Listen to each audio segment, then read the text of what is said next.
સૌને મારા નમસ્કાર.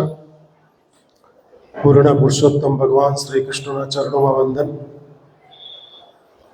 આજે એકાઉન્ટન્સી ડિપાર્ટમેન્ટ અને IQSL દ્વારા આયોજિત અને ખબર નહીં ભગવાન કૃષ્ણએ જ આવી કે લીલા કરી હશે કે consumer guidance society of India, જે લોકોનું બેઝ મહારાષ્ટ્રમાં છે, મુંબઈમાં છે, એ લોકો છેક મુંબઈથી એક પણ પૈસો ચાર્જ કર્યા વગર આપણી સાથે ઉપસ્થિત છે એવા પરમ આદરણીય નંદા સાહેબ, મનોજ પવારજી, મારા વાઇસ પ્રિન્સિપલ ડૉક્ટર હિતેશભાઈ,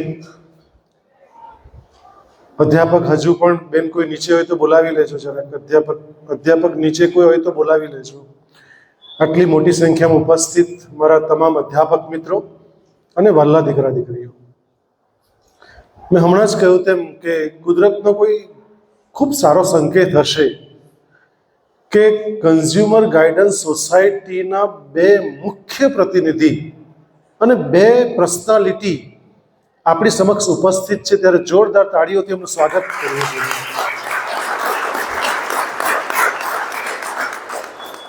જેમણે આખું જીવન સમર્પિત કર્યું છે કન્ઝ્યુમર માટે, ગ્રાહક માટે. અને તમે ભલે વિદ્યાર્થીઓ છો, પણ આપણે સૌ અહીં ઉપસ્થિત બધા જ કન્ઝ્યુમર છે, આપણે ગ્રાહકો છે. અને એવું કહેવાય તો છે વર્ષોથી કે ગ્રાહક એ બજારનો રાજા છે, પણ ક્યાંક ક્યાંક રાજાએ પ્રજા થઈ ગઈ છે, હમણાં એવું ક્યાંક લાગી રહ્યું છે. મિત્રો, બજારમાંથી વસ્તુ લાવીએ છીએ. આજે બે મુદ્દા ઉપર બંને મિત્રો વાત કરશે. એક કન્ઝ્યુમર ગાઈડન્સ વિશે વાત કરશે કે ગ્રાહકની શું શું વસ્તુ લીધા પછીની જવાબદારી, ફરજો અને એને માટેના કયા કયા બેનિફિટ્સ હોય છે એ. અને બીજી જે વાત છે ફાઇનાન્શિયલ લિટરસીની છે. એમાં BCom અને MComના વિદ્યાર્થીઓ બેઠા છે. ત્યારે હાલના તબક્કે ગ્રાહકોને માર્કેટમાં 3-4 પ્રકારની પોલિસીઓ જોવા મળે છે. ભલે રાજા છે પણ 2-4 પોલિસી જોવા મળે છે માર્કેટમાં. એક પોલિસી એવી છે કે 1 get 1 free. સાંભળ્યું છે આવું સાહેબ? મેં વચ્ચે એવું સાહેબ જોયું કે 1 get 8 free. એક શર્ટ આપ લો, 8 શર્ટ ફ્રી આપે. Oh my God sir, how it possible? એક તો આ છે 1 get 1 free, 1 get 2 free. બીજી પોલિસી છે જૂનું આપી નવું લઈ જાઓ. બરાબર છે? જૂનું આપી દો, નવું લઈ જાઓ. દાખલા તરીકે તો ફ્રીજ છે, જૂનું છે તો આપી દો, નવું લઈ જાઓ. ટીવી જૂનું થઈ ગયું, આપી દો, નવું લઈ જાઓ. કંઈ પણ ટૂંકમાં જૂનું આપી નવું લઈ જાઓ.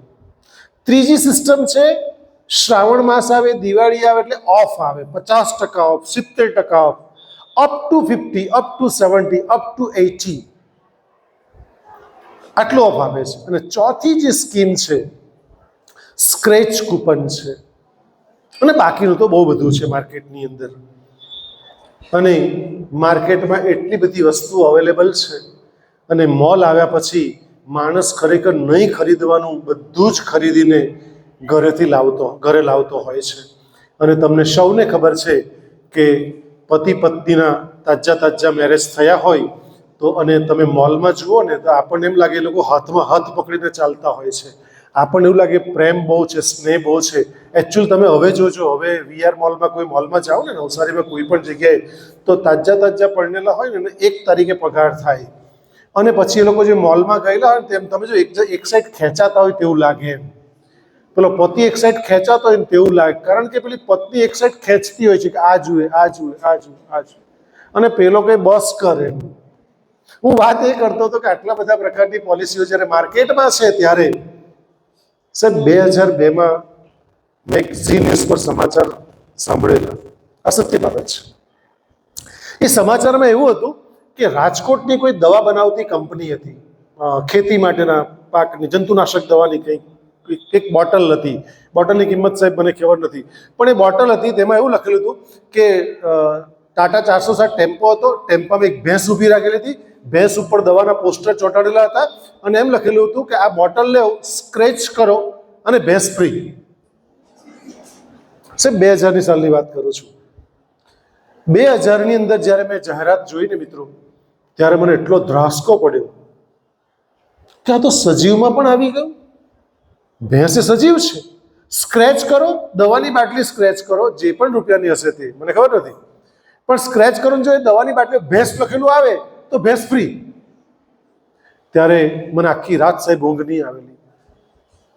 મને એટલી ચિંતા થયેલી એક ભારતના નાગરિક અને કસ્ટમર તરીકે કે સજીવમાં આવી ગયું.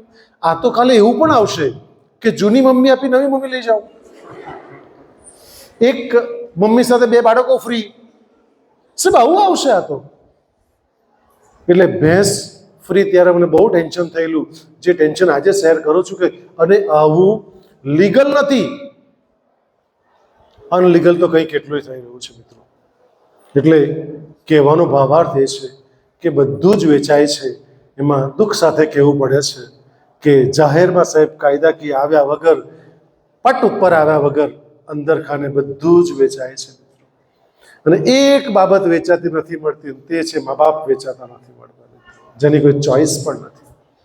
તો આજના પ્રસંગે આ કન્ઝ્યુમરની વાતની સાથે ફાઇનાન્શિયલ લિટરસીની વાત મેં તમને કરી હતી કે તમે માત્ર 1 મહિનાના 500 રૂપિયા રોકજો.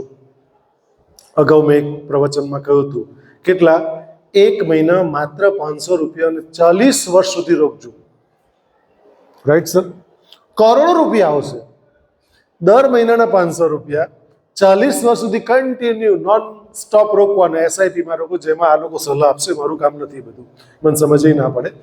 પરંતુ જો આવું કરશો ને, બહુ નોમિનલ છે અને શરૂઆત એક સ્ટેપથી જ થતી હોય છે, શરૂઆત નાનેથી જ થતી હોય છે.